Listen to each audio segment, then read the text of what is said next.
और Ankita murder case को लेकर बड़ा अपडेट सामने आ रहा है, जिसमें अंकिता के मर्डर से पहले उसके साथ रेप की कोशिश की गई थी। हत्याकांड के आरोपी सौरभ भास्कर ने रेप की कोशिश की थी और हत्याकांड के गवाह विवेक आर्या ने एडीजे कोर्ट में बयान दिया है।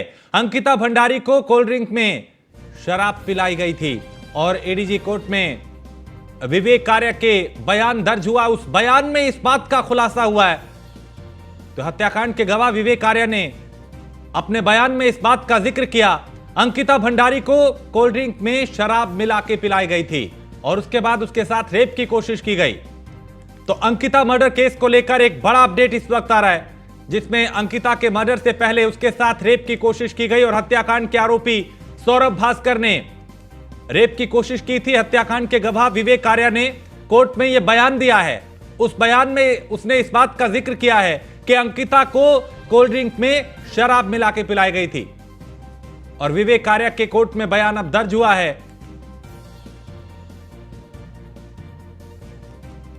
तो अंकिता भंडारी को के साथ रेप की कोशिश की गई थी। एडीजे कोर्ट में विवेक आर्या के जो बयान है वो दर्ज हुआ है।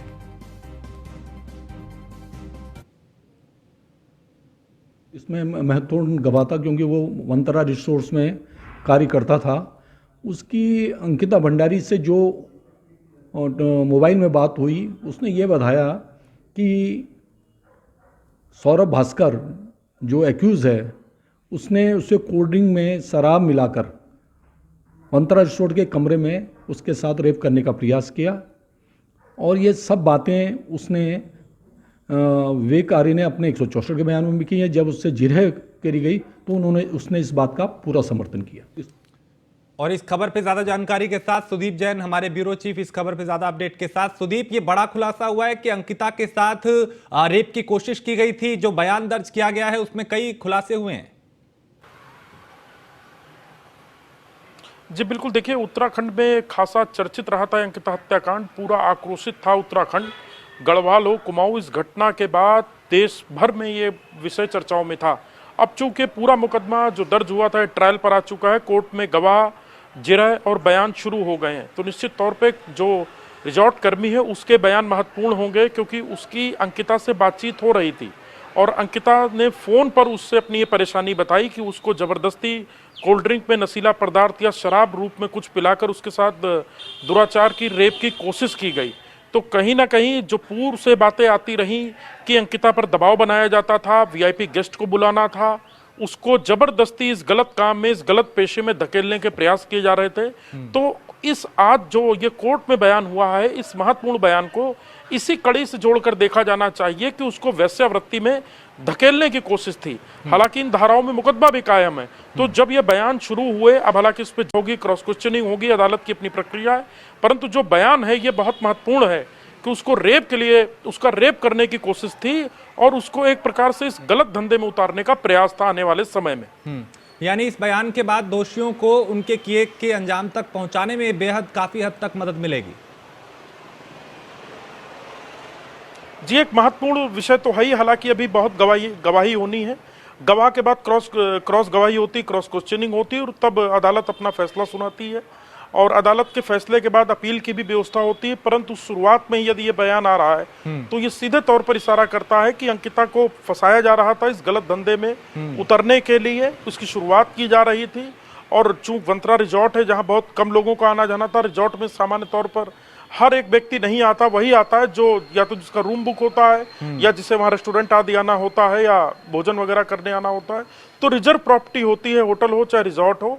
परंतु ये सीधे तौर पर संकेत है कि अंकिता के साथ बहुत बुरी परिस्थितियां थी उस रिजॉर्ट में, जहां वो आई तो नौकरी करने थी, अपने परिवार के लालन पालन के लिए आई थी, परंतु उसको गलत धंधे में उतारा जा रहा था। ठीक है सुदीप, आप मेरे साथ बने रहिए, कुछ और खबरों पे भी आपसे जानकारी लेंगे। फिलहाल शुक्रिया।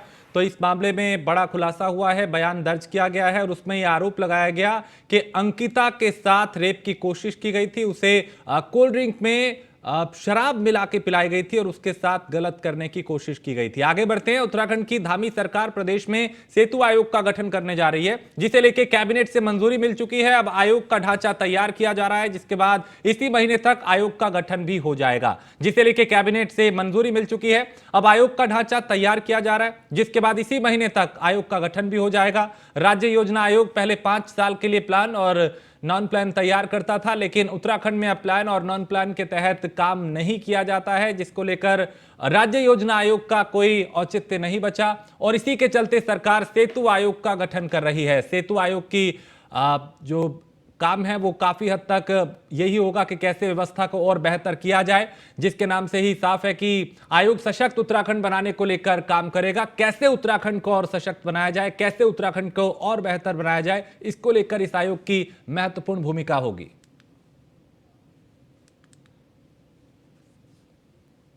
2014 में भारत सरकार ने एक बड़े महत्वपूर्ण निर्णय लेते हुए योजना आयोग जो भारत सरकार का था उसको वाइंड अप किया था। उसकी जगह पर एक पॉलिसी प्रिस्क्रिप्टिव बॉडी और पॉलिसी थिंक टैंक के रूप में नीति आयोग का गठन किया था। अब समय समय पर भारत सरकार ने स्टेट्स को एडवाइजरी इश्यू किया था कि स्टेट्स भी ऐसे सिमिलर बॉडी बनाए हैं। यहाँ पर भी एक राज्य योजना आयोग पहले से प्री एग्जिस्टिंग था, जिसका आज के डेट में औचित्य नहीं है, क्योंकि पहले ये 5 ईयर प्लान और 1 ईयर प्लान वगैरह बनती थी। अब प्लान और नॉन प्लान का कंसेप्ट नहीं है और इसलिए राज्य योजना आयोग अपनी रेलेवेंस खो चुकी है और हमारे पास उसकी जगह पर ज़रूरत थी एक इंडिपेंडेंट पॉलिसी थिंक टैंक जो पॉलिसीज़ को लेकर के और पॉलिसीज़ के इम्प्लीमेंटेशन को लेकर के शोध करें और ग्राउंड लेवल पर पॉलिसीज़ और प्रोग्राम्स की इम्पैक्ट क्या है उसका मॉनिटरिंग एंड इवैल्यूएशन करें और सरकार को समय समय पर अपना सुझाव दें। और इस उद्देश्य के साथ सेतु आयोग बना रहे हैं। तो सेतु आयोग का जो सेतु जो नाम है SETU, इसका जो एक्सपेंशन आएगा state institute for empowering and transforming Uttarakhand. तो ये उत्तराखंड में परिवर्तन लाने के उद्देश्य से ये आयोग काम करेगा और आयोग के अध्यक्ष माननीय मुख्यमंत्री जी होंगे। उपाध्यक्ष का नॉमिनेशन माननीय मुख्यमंत्री जी के द्वारा किया जाएगा। जो मुख्य कार्यकारी अधिकारी होंगे ये या तो एक प्रबुद्ध अर्थशास्त्री होंगे या कोई रिटायर्ड ब्यूरोक्रेट भी हो सकते हैं और इनका चयन विधिवत किया जाएगा। और उसके अलावा उसके नीचे 3 केंद्र हम लोग बनाएंगे।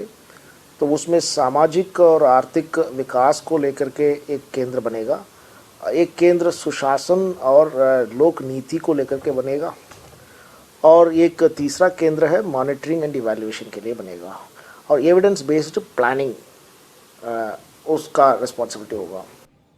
और उत्तराखंड में G20 के दूसरे चरण में आयोजित होने वाले कार्यक्रम के तहत जगह जगह रास्ते और उनके आसपास के एरिया को चमकाने के लिए MDDA ने रात दिन एक कर रखा है और हालत यह है कि बारिश भी प्राधिकरण के कदम नहीं रोक पाई। ऋषिकेश और नरेंद्रनगर में होने वाले आयोजनों को लेकर प्राधिकरण इन दिनों जॉलीग्रांट एयरपोर्ट के आसपास सौंदर्यीकरण में लगा है। कार्यों की रफ्तार धीमी ना पड़ने पाए, इसको लेकर खुद MDDA के VC बंशीधर तिवारी बार बार कार्यों का जायजा ले रहे हैं और निरीक्षण कर अभियंताओं को जरूरी दिशा निर्देश भी दे रहे हैं। उनकी तरफ से जारी किए जा रहे निर्देश और मौके पर अधीक्षण अभियंता और अधिशांसी अभियंता समेत पूरी टीम काम पर लगी हुई है। सौंदर्यीकरण कार्यों के तहत जॉलीग्रांट एयरपोर्ट के सामने पार्क का निर्माण, दीवारों पे रंगाई, चित्रकारी, सड़क के डिजाइन पे जो डिवाइडर हैं उस पे प्लांटेशन और रानी पोखरी की तरफ वाली रोड के डिवाइडर पे भी प्लांटेशन और सौंदर्यीकरण का काम किया जा रहा है। एयरपोर्ट से न्यूज़ 1 इंडिया के ब्यूरो चीफ सुदीप जैन ने जायजा लिया।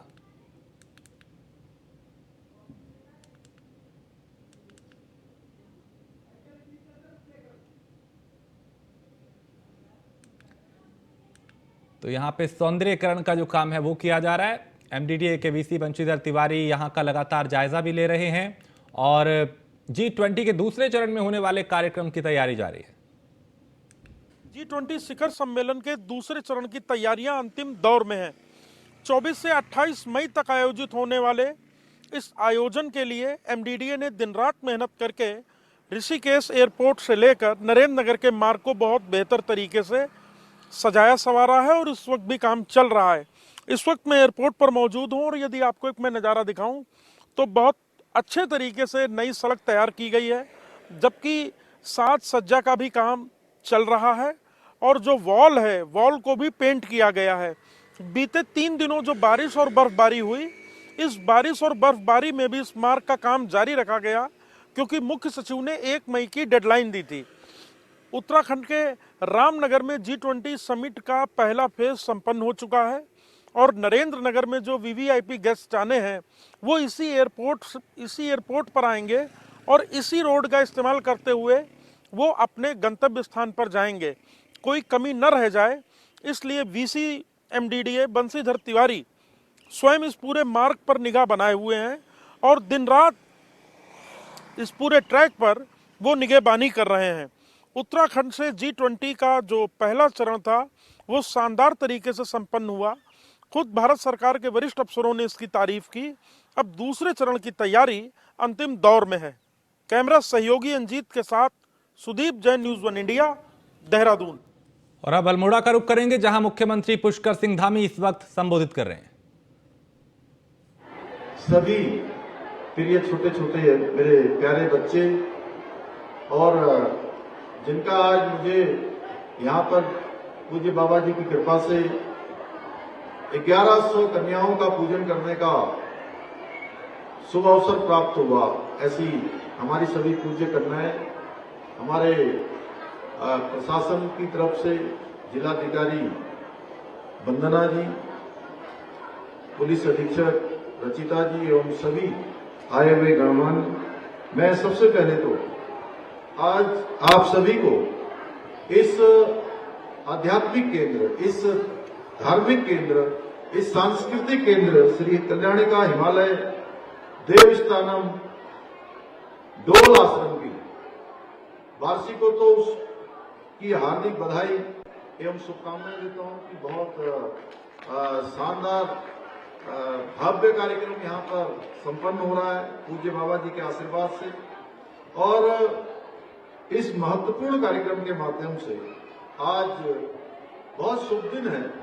आज बुद्ध पूर्णिमा का दिवस भी है और मैं बुद्ध पूर्णिमा की भी आप सभी को बहुत शुभकामनाएं देता हूं, बहुत बधाई देता हूं और महात्मा बुद्ध के बताए हुए धर्म शांति के मार्ग पर चलने का भी आप सभी से अनुरोध करता हूं कि उनके बताए हुए मार्ग पर हम चलें।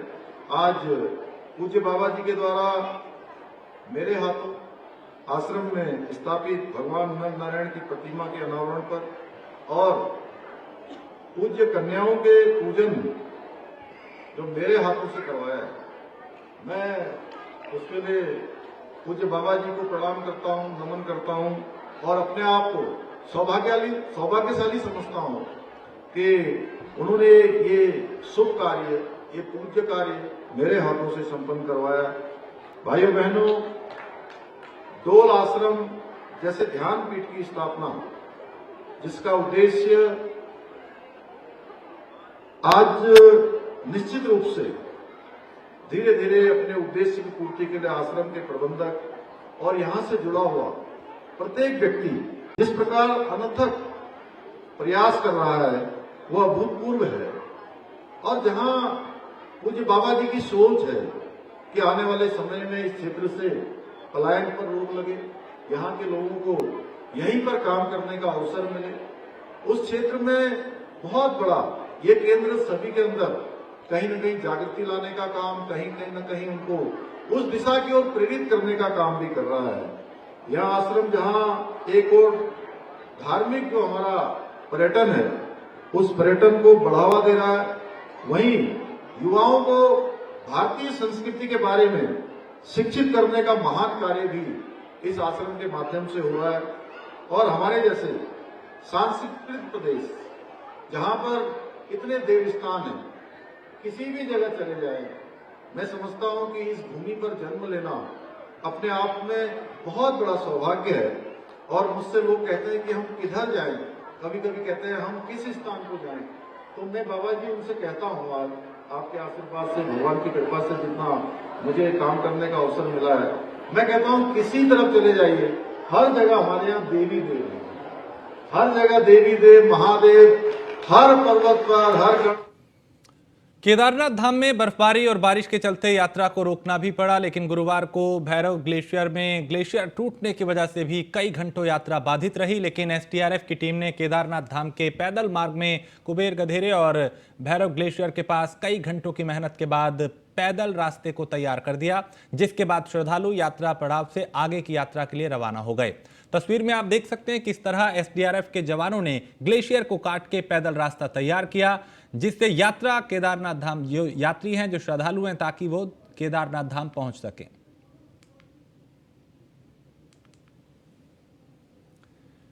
चमोली में बद्रीनाथ राष्ट्रीय राजमार्ग हेलंग के पास अवरुद्ध हो गया है और बताया जा रहा है कि पहाड़ी से भारी मलबा गिरने से बद्रीनाथ हाईवे बाधित हुआ है और बद्रीनाथ हाईवे बाधित होने के कारण दोनों तरफ वाहनों की लंबी कतार लग गई है।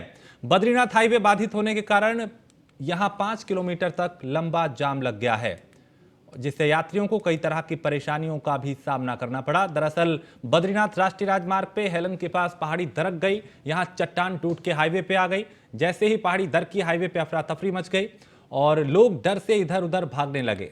यहां पर चट्टान टूटी, उसके आसपास कई यात्रियों के वाहन भी खड़े नजर आ रहे हैं। गनीमत यह रही कि वाहनों और यात्रियों को कोई नुकसान नहीं हुआ।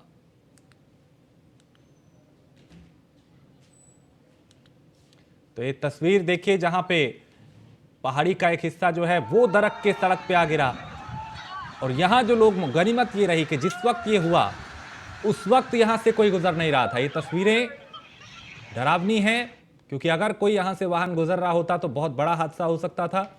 लेकिन जिस वक्त ये पहाड़ी दरकी, उस वक्त राहत की बात ये रही कि कोई वाहन यहां से, कोई यात्री नहीं गुजर रहा था। और देखते ही देखते एक बड़ा हिस्सा इस चट्टान का खिसक के जा गिरा।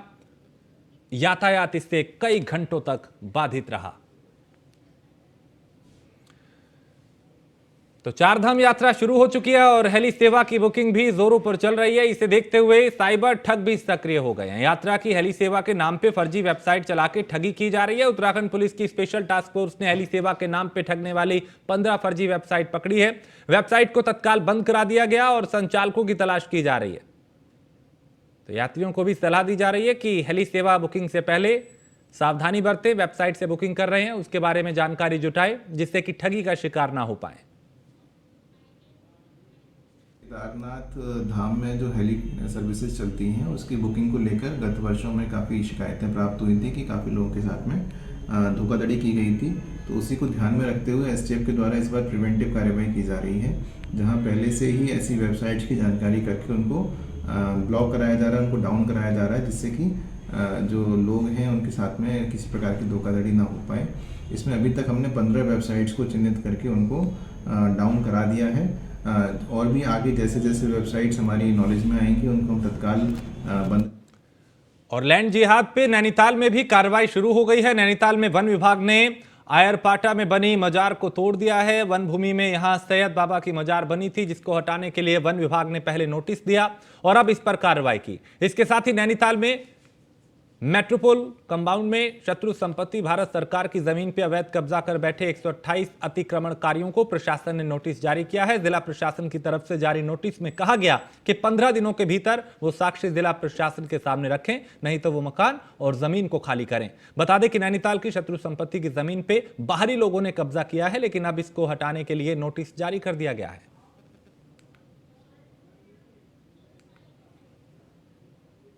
शत्रु संपत्ति है नैनीताल नगर में शत्रु संपत्ति है मेट्रोपोल कंपाउंड, जिसमें कि पूर्व में भी सर्वे किया गया था राजस्व विभाग की टीम के द्वारा, नगर पालिका की टीम के द्वारा। और सर्वे में ये पाया गया कि 1.2 एकड़ ज़मीन में करीबन 128 लोगों द्वारा अवैध रूप से अतिक्रमण करके निवास किया जा रहा है। उन सभी लोगों को आज जिलाधिकारी महोदय, जो कि उप अभिरक्षक भी हैं शत्रु संपत्ति के, उनके निर्देशों के क्रम में नोटिस दिया गया है। नोटिस में उनसे कहा गया है कि आपके पास कोई भी अभिलेख हैं निवास के संबंध में या किसी भी न्यायालय में कोई मामला विचाराधीन है, उसके संबंध में साक्ष्य हमारे कार्यालय में प्रस्तुत कर। और देहरादून जिले के विकास नगर में आरक्षित वन क्षेत्र से अब तक अवैध रूप से बनी 16 मजारों को हटाया जा चुका है। वन विभाग आरक्षित वन क्षेत्र में अवैध रूप से बनी मजार को युद्ध स्तर पर हटा रहा है और अवैध मजारों के ध्वस्तीकरण की कमान संभाल रहे वन क्षेत्राधिकारी मुकेश कुमार का कहना है कि रात में भी अवैध मजारों के ध्वस्तीकरण की कार्रवाई जारी रहेगी।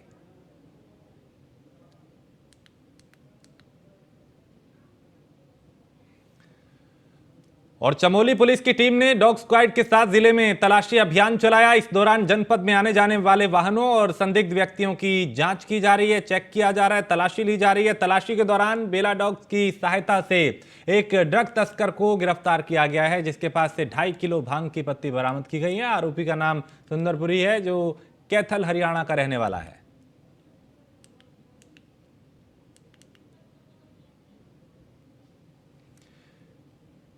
कैबिनेट मंत्री की अगर बात करें तो यहां पे कैबिनेट मंत्री गणेश जोशी ने कैंप कार्यालय में विधानसभा क्षेत्र मसूरी के अंतर्गत स्थित टपकेश्वर महादेव मंदिर क्षेत्र में उसके नजदीकी क्षेत्रों से गंदा सीवर लाइन का जो पानी है टपकेश्वर नदी में मिलने के संबंध में कैंट क्षेत्र और जल निगम अधिकारियों के साथ बैठक की। बैठक में मंत्री गणेश जोशी ने अधिकारियों को जल्द समस्या के निदान के लिए आवश्यक दिशा निर्देश भी दिए।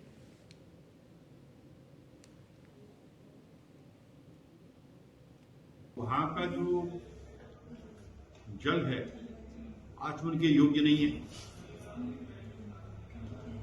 ऊपर से पूरा लोग जितने भी ऊपर इंस्टीट्यूट चल रहे हैं या और ट्रीटमेंट लोगों के प्लांट चल रहे हैं, वो अपने एसटीपी को जब खोलते हैं तो वो पूरा का पूरा सीवर जो है उसमें चले जाता है।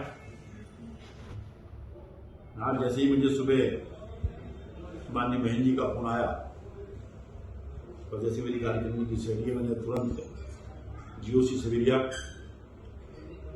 सीओ कैंट व जल निगम के अधिकारियों को बुलाया और तुरंत उसका समाधान करने के लिए मैंने कहा है। और रुद्रपुर विधानसभा क्षेत्र में दुर्गापुर मार्ग में जो जाफरपुर से होते हुए 1 किलोमीटर का लिंक मार्ग है, पूरी तरह से खस्ताहाल है। हल्की बारिश होने से पूरा मार्ग तालाब में तब्दील हो जाता है। इस मार्ग को ठीक कराने की मांग को लेकर सैकड़ों ग्रामीणों ने धरना दिया और सरकार को चेतावनी दी। ग्रामीणों का कहना है कि विधायक शिव अरोड़ा ने अब तक मार्ग की कोई सुध नहीं ली है। सांसद अजय भट्ट कभी आए नहीं। मजबूर होकर मुख्यमंत्री पोर्टल में कई बार शिकायत की गई, लेकिन कहीं कोई सुनवाई नहीं हो रही। हमारी 1 किलोमीटर की सड़क गड्ढे बन चुके हैं, जिनके अंदर कई एक्सीडेंट हो चुके हैं। यहाँ तक कि आप हाल देख रहे होंगे, इसके अंदर आप मछलियाँ पाल सकते हैं। छोटे छोटे बच्चे, करीब हमारे गांव के इस टाइम 20,000 से ऊपर की पब्लिक हो चुकी है। कई बार हम मुख्यमंत्री पोर्टल में ये डाल चुके हैं, इसीलिए हम मुख्यमंत्री हाय हाय कर रहे हैं। मुख्यमंत्री पोर्टल में हमने ये कई बार ये रोड डाल चुके हैं कि हार्ड मिक्स से रोड बननी चाहिए।